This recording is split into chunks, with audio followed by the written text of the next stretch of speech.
स्वागत है आप सबका दोस्तों। चेन्नई सुपर किंग्स को एक बार फिर से आरसीबी ने हरा दिया और ऐसा लग रहा था कि शायद पिछले सीजन का एक बार फिर से रिपीट मैच चल रहा है, क्योंकि उसी तरह का टेंशन था और उसी तरह से आरसीबी ने एक बार फिर से चेन्नई सुपर किंग्स को हराया और आखिरी ओवर में यश दयाल ने एमएस धोनी को आउट किया और आरसीबी की टीम को एक बार फिर से जिताया। और एक समय तो ऐसा लग रहा था कि बिल्कुल पिछले सीजन का रिपीट मैच चल गया है और इस सीजन का दोस्तों ये सबसे नेल बाइटर मैच था, जिसने के सब फैंस की धड़कनें रुका दी थी, क्योंकि आरसीबी और चेन्नई सुपर किंग्स का जो मैच है वो हाई वोल्टेज मैच रहता है आईपीएल में। लेकिन उसके बाद भी अगर मैच ऐसा हो जो कि आखिरी गेंद तक जाए और ये सोने पर सुहागा हो जाता है और पैसा वसूल मैच रहा दोस्तों ये, जहां पर हमें रोमारियो शेफर्ड की शानदार बल्लेबाजी दिखी, जिन्होंने के सिर्फ 14 ही गेंदें खेली और अर्धशतक लगाया और शायद वही डिफरेंस था चेन्नई सुपर किंग्स और आरसीबी के बीच, क्योंकि 18वें ओवर में आरसीबी का स्कोर 159 रन था और 20 ओवर में 213 रन पर पहुंच गई आरसीबी की टीम। और जिस तरह से उन्होंने खलील अहमद को एक ओवर में 33 रन बनाए थे, वहीं से शायद मोमेंटम शिफ्ट हो गया था आरसीबी की ओर से। लेकिन चेन्नई सुपर किंग्स ने भी दोस्तों कोई कसर नहीं छोड़ी और उनका जो यंग टैलेंट है उसने इस मैच में शानदार प्रदर्शन किया और जडेजा ने भी बता दिया कि जब जब उनके सामने आरसीबी होती है तो उनका प्रदर्शन और ज्यादा निखर कर सामने आ जाता है, क्योंकि पिछले सीजन भी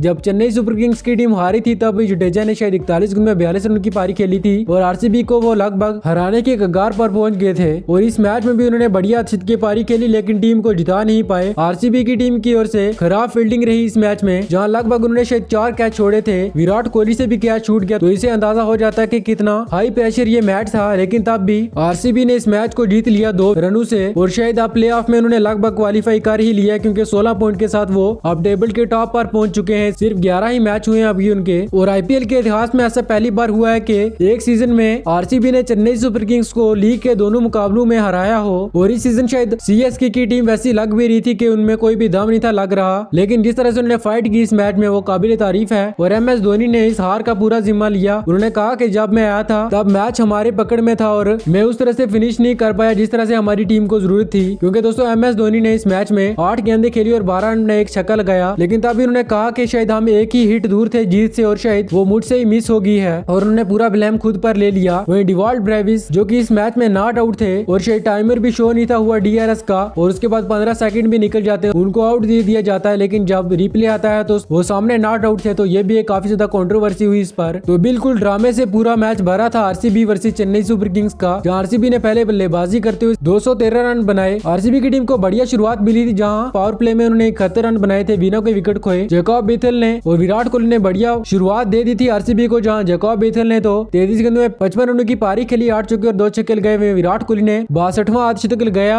आईपीएल के इतिहास में और 33 गेंदों में 62 रन बनाए 5 चौके और 5 छक्के की मदद से। और खलील अहमद को उन्होंने 2 छक्के लगाए थे। और आरसीबी के सभी यही फैंस बोल रहे हैं कि खलील अहमद से बदला ले लिया है विराट कोहली ने पहले मैच का, और बढ़िया इंटेंट में भी दिखे थे विराट कोहली इस मैच में दोस्तों हमें। लेकिन उसके बाद शायद देवदत्त पाटिकल, जितेश शर्मा और रजत पाटीदार उस तरह से बल्लेबाजी नहीं कर पाए और आरसीबी के मिडिल ऑर्डर में काफी ज्यादा हमें खराब बल्लेबाजी दिखी कल। एक समय आरसीबी की टीम 14 ओवर में 140 रन तक पहुंच गई थी, लेकिन उसके बाद 18वें ओवर तक जाते जाते आरसीबी ने सिर्फ 159 रन पर ही रुक गई और 5 विकेट खो दिए। फिर ऐसा लगा था कि शायद अब आरसीबी की टीम यहाँ से 180 रन तक ही पहुंच सकती है अगर वो बढ़िया से बढ़िया प्रदर्शन भी करेगी। लेकिन तभी रोमारियो शेफर्ड आते हैं और वो सब कुछ चेंज करके रख देते हैं और 14 ही गेंद में वो 53 रन बना लेते हैं। इस सीजन का सबसे तेज अर्धशतक भी लगाया उन्होंने, 4 चौके और 6 लंबे लंबे छक्के लगाए। और टीम डेविड दूसरे एंड पर खड़े रहे और सिर्फ 2 ही रन का योगदान दे पाए वो इस अर्धशतकीय पार्टनरशिप में। तो ये दिखाता है कि किस तरह से बल्लेबाजी की थी रोमारियो शेफर्ड ने। और आरसीबी की टीम ने 213 रन बना लिए 5 विकेट के नुकसान पर। वहीं चेन्नई की बल्लेबाजी आई और आयुष मात्रे और शेख रशीद ने शानदार स्टार्ट दिया चेन्नई सुपर किंग्स की टीम को,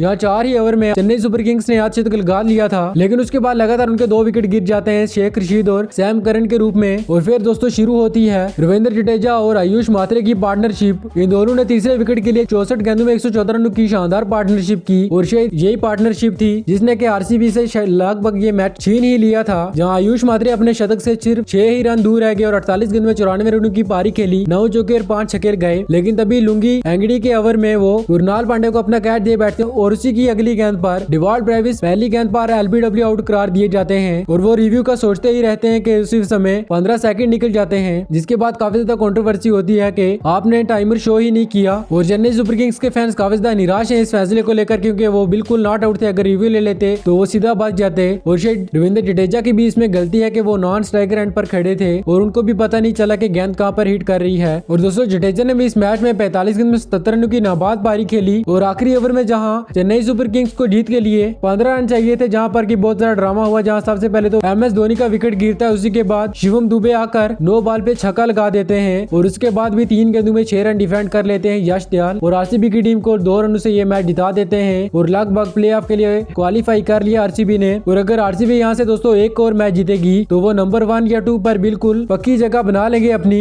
और शायद वो पहला क्वालिफायर खेले। और RCB की टीम के पास सुनहरा मौका दोस्तों इस सीजन ट्रॉफी उठाने का। अगर ऐसा ही चलता रहा सब कुछ तो शायद RCB की टीम इतिहास बना दे और 18 साल में जो उनका ट्रॉफी का सूखा है वो इस सीजन पूरा कर ले। और दोस्तों शायद ये भी बोला जा रहा है कि महेंद्र सिंह धोनी का शायद ये आखिरी सीजन हो और विराट कोहली वर्सेस MS धोनी का शायद ये आखिरी मुकाबला था IPL में। लेकिन दोस्तों एक बार फिर से हीरो बन चुके हैं यश दयाल, जो कि चेन्नई सुपर किंग्स को एक बार फिर से हरा चुके हैं सिंगल हैंडली। तो दोस्तों आपको क्या लगता है कि क्या MS धोनी को एक और सीजन खेलना चाहिए और क्या RCB इस सीजन चैंपियन बन पाएगी? कमेंट बॉक्स जरूर बताना। अगर आप डेली क्रिकेट और कबड्डी की अपडेट देखते हो तो हमारे चैनल को सब्सक्राइब करना। मिलते हैं अगली वीडियो में।